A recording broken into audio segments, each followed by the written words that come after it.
Bonjour à tous, c'est parti pour le tour d'Europe de la presse. Ce jeudi 20 novembre 2014, on s'intéresse d'abord à l'actualité en France. L'équipe publie une interview de Vincent Labrune.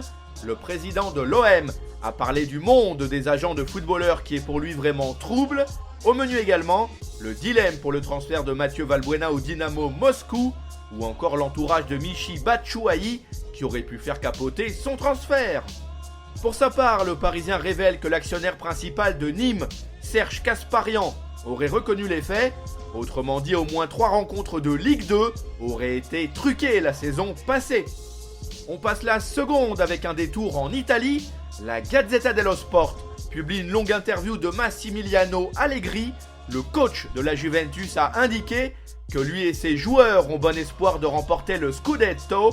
Par ailleurs, le technicien a ajouté qu'il vise les 8e de finale de la Ligue des Champions et qu'il apprécie l'apport du duo Morata-Coman. À en croire tout au sport, Gianluigi Buffon et Giorgio Chiellini ont accepté de prolonger leurs contrats respectifs. Le gardien devrait bientôt être lié à la vieille dame jusqu'en juin 2017. De son côté, le défenseur central devrait se réengager jusqu'en 2018. On jette un œil sur ce qui se dit en Espagne. Marca nous apprend que Xabi Alonso aurait quitté le Real Madrid à cause de sa relation orageuse avec Iker Casillas. Le milieu du Bayern a fait savoir qu'à ses yeux, le meilleur gardien du monde est actuellement Manuel Neuer et qu'il mérite amplement de remporter le Ballon d'Or.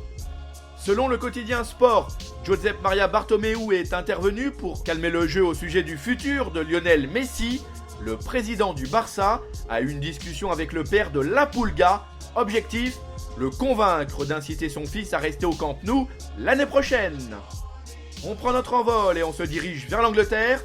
Les journalistes du Daily Express se demandent comment les dirigeants de Wigan ont pu confier les rênes de l'équipe première à Malky Mackay. Alors qu'il devait signer à Crystal Palace l'été dernier, le manager avait été recalé au dernier moment. Il avait apparemment envoyé des textos racistes, sexistes et homophobes au directeur sportif Ian Moody dans le passé. En ce qui le concerne, le Daily Mirror relaye les déclarations de Danny Welbeck.